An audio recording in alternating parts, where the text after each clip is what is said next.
That's a good fish.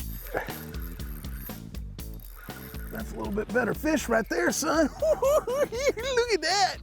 Oh my goodness, that's an Apache largemouth right there, folks.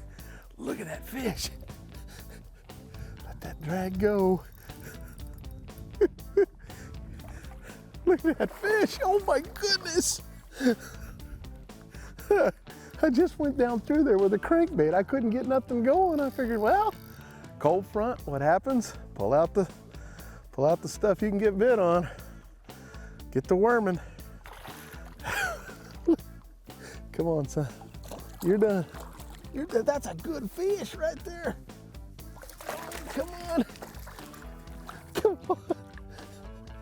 Ah! I got you. Oh my goodness.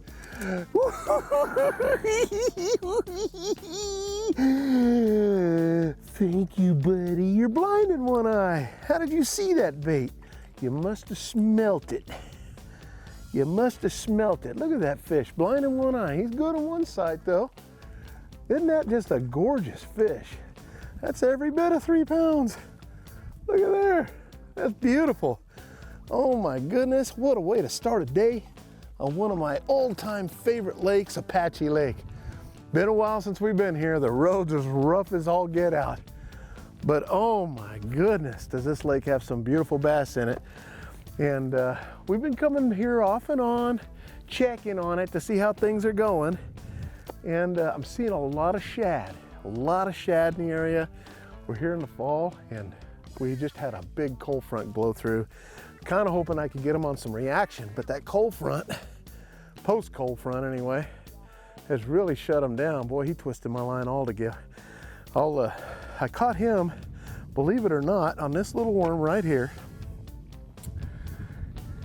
And it's a morning dawn color from Arizona Custom Baits. Little straight tail morning dawn, something subtle, you know, that they can chomp on.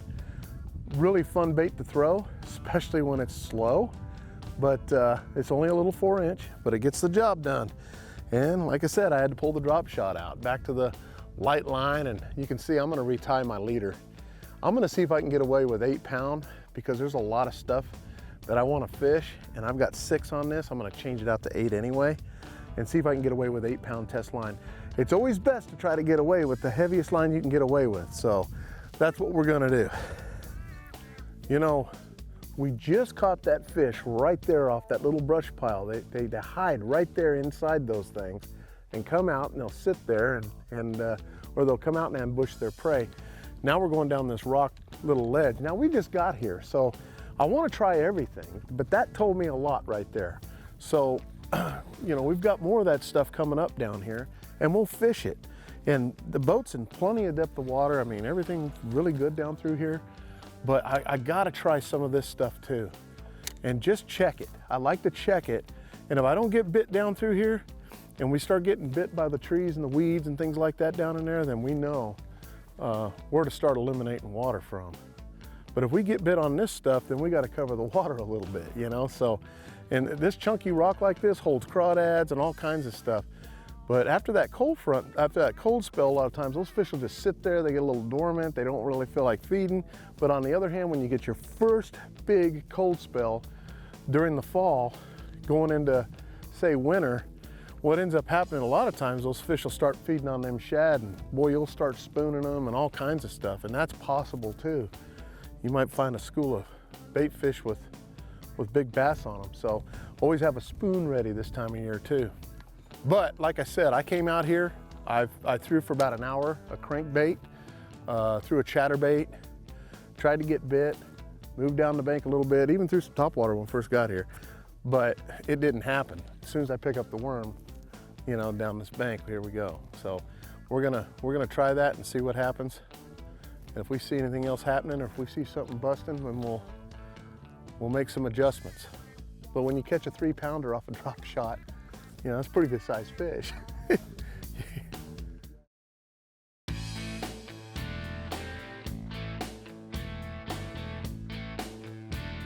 There it is, there's the bite. Got him. Find out what it is right there. Little largemouth. That's twice I was bit in there. I was trying to figure out what it was. Now I know. There's a little or largemouth here. Come on, buddy. Well, come on. They're hanging out along that shade right there on some of this stuff. Oh, yeah. And that's how I'm catching them. Really slow, too. Slow bite. That little guy was just a little feller. Switched worms. I went to a little bit of a darker worm here. And it's got a little bit of green, a little bit of purple in it. Kind of some crawdad colors. And I went to a 6-inch. That way I can kind of wiggle the tail pretty good. And see, I just thought, well, maybe we'll give it a shot. But I just changed it over and I just got that bite. So I'm just kind of throwing this bait out there right along the shade edge there. Man, you gotta soak it, man. These fish do not want to bite. That was on the 8-pound test line, so I'm really not too worried because the water's not clear.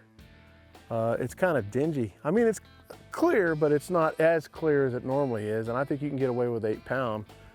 And I'm still getting bit on it, but it's slow. There he is. It's another little one right there by the tree. Come on, dude. He was hanging right on the tree there. Not quite the big juicy ones we were catching, but you know, like I said, the 2 back-to-back right here. It's a good little area. That was a little bigger than the last one. Not much. But we are catching them. Changing that color up might have made the difference too.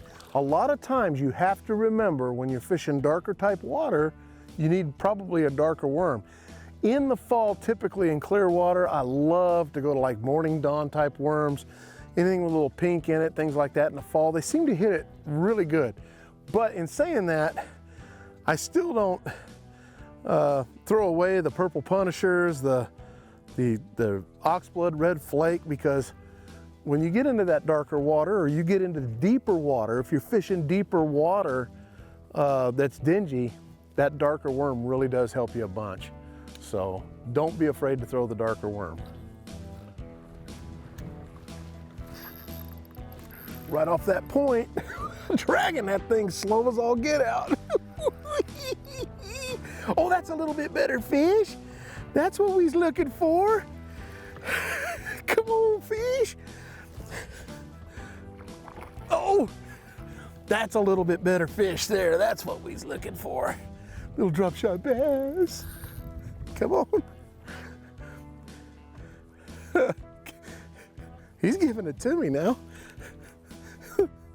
Come on, you done. Oh, I got him hooked right in the roof of the mouth where he's supposed to be. Come on, son. All right, come on. Come on. Ah, yeah! On that purple punisher. All right. Well, I don't know what happened to my worm, but I got the fish. There we go, beautiful Apache Lake fish. Man, it's slow going right now. That cold front, I was just dragging it off this point. We just had a sandwich, and I figured I'll just drag off the point there for a minute before we get going in that rock. And this is exactly what I was talking about. If they're looking for crawdad, things like that, right here, this pebbled rock, this chunk rock coming into the water, great spot for crawdads to hide. And we're on a point, so it's perfect. It's deep water coming out, and you know, fish was right there. I'll have to grab another one. I'll tell you what, it paid to go to that other color for me because that fish was a little bit deeper. He wasn't up shallow. He was halfway to the boat, and I was just kind of creeping it back. I saw the fish twice run around my bait with my live scope. I'm like, is that a carp or something? So I let it soak a minute. And all of a sudden I saw him take off and I realized my line's moving because I had a little slack in my line. I'm like, I'm setting the hook. He got it. So that was pretty cool. Always be aware of everything. A lot of times you have to let the bait soak. And what I mean by that is you throw it out there, you let it fall. This isn't a time where you're shaking it, especially after the cold fronts that's blowed through. You gotta just throw it out there, let the bait fall, let the weight fall to the bottom, then let your worm just kind of ease down just like that. And when it gets down to the bottom like that, you pick it up real slow and you drag it a couple inches and then you do it again. That's letting it soak, man. I'm telling you. It's like watching paint dry, but you'll catch fish.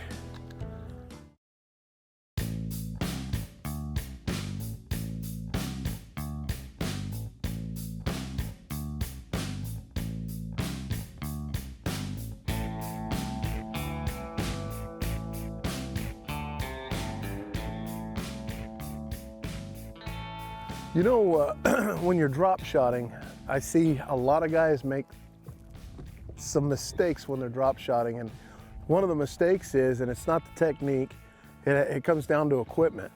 And I see them throw real small reels because they think they got to put light line on it. And the smaller the reels, sometimes you got to watch your gear ratios, because sometimes the gear ratios are real slow on, like, say, the smaller reels that you get. Like, let's just say 1,000 or whatever you get. This is a 2,000, you can go up to 3,000. Those series of reels, watch the gear ratio, because if you're down in the 4, the low 5s, you need to be at a 6.0 or higher gear ratio reel with a drop shot. And I say this because a lot of times you got to take up a lot of line quick. If you don't feel the bite, for example, and they're running out towards the boat, you got to be able to catch up with them quick. This last fish that I just caught, I had to catch up with him quick, because I mean, he'd already taken I saw him swimming off on my graph. I didn't know he had my bait. You know, the wind had my line just right. I didn't feel it right. So that happens a lot with drop shotting, and you've got to be able to take up line quick. So be sure you get a reel that's at least, the gear ratio is 6.0 or 6.3 or something that can get the job done to pick up that line quick and get it to you. Because a slow gear ratio reel, you'll lose a lot of fish.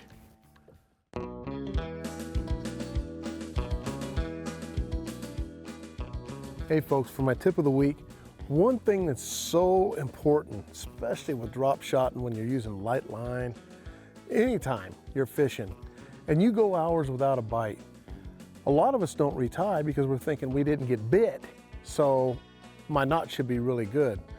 But I'm going to tell you right now, speaking from experience, and it's happened quite a few times, and it'll happen to just about anybody that doesn't retie. When you make enough cast, even with a drop shot, and you're pulling through rock, things like that, even if you haven't nicked your line up, you're still weakening your knot.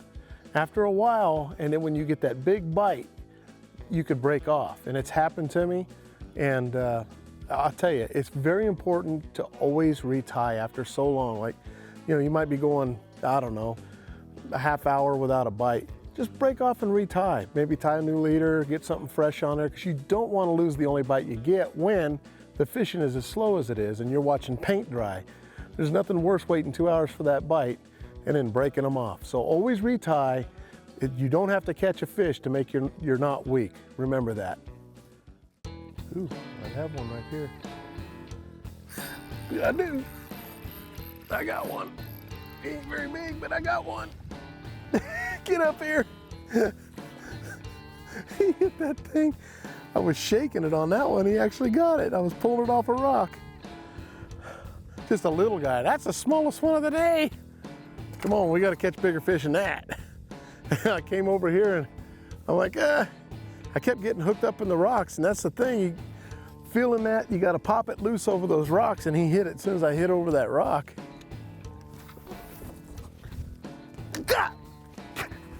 Did you see the size of that bee? I thought he was coming in for a landing. I'm like, I'm done with that. Boy, you can hear them things a mile away. Oh, that sums my day up. Ooh, I think I pulled a muscle.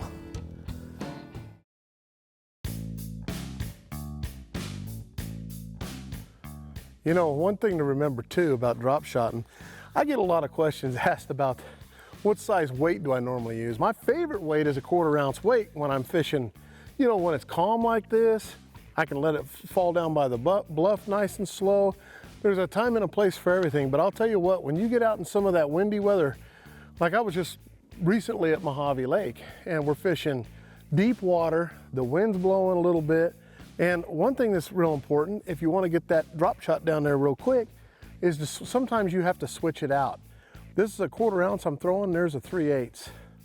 Look at the difference. Oh my goodness. So the 3/8 is a bigger weight, but it gets your bait down there quicker.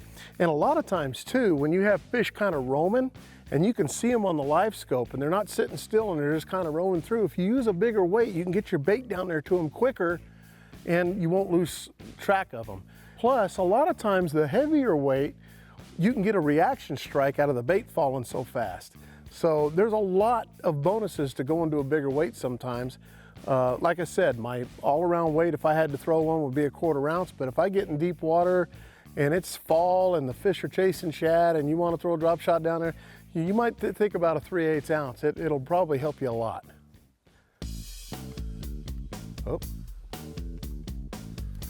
There he is.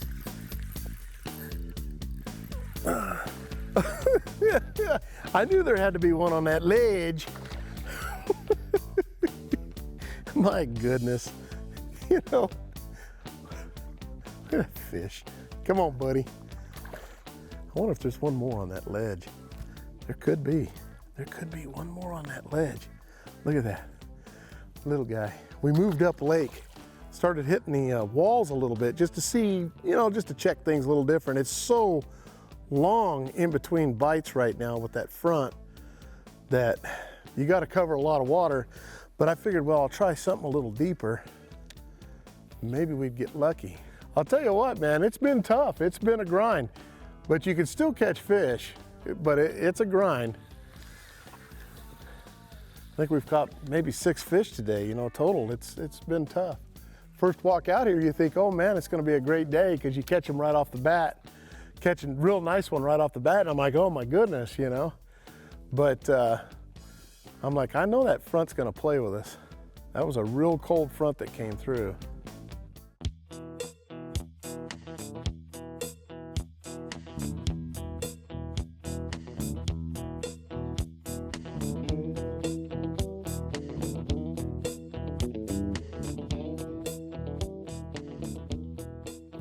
Well, I'll tell you what, it's been a tough day, but we caught fish today. We did what we had to do to get out here and catch some fish even after a big cold front blew through.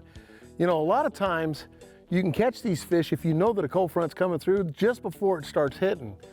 And in the middle, and then boy, I'll tell you what, as soon as the end of it goes through, the first 2 days after that are really tough. And of course, we're here the first day after that, the temperatures dropped just tremendously. And put a hurting on the fish a little bit, I think, here at Apache. And but there's some nice fish here. I love this lake, always have. It's one of my favorite all-time lakes. And I'll tell you what, I sure appreciate you watching the show today. Hope you learned something. We'll catch you next week. I'm Johnny Johnson. Now, see, that's what I'm talking about, folks.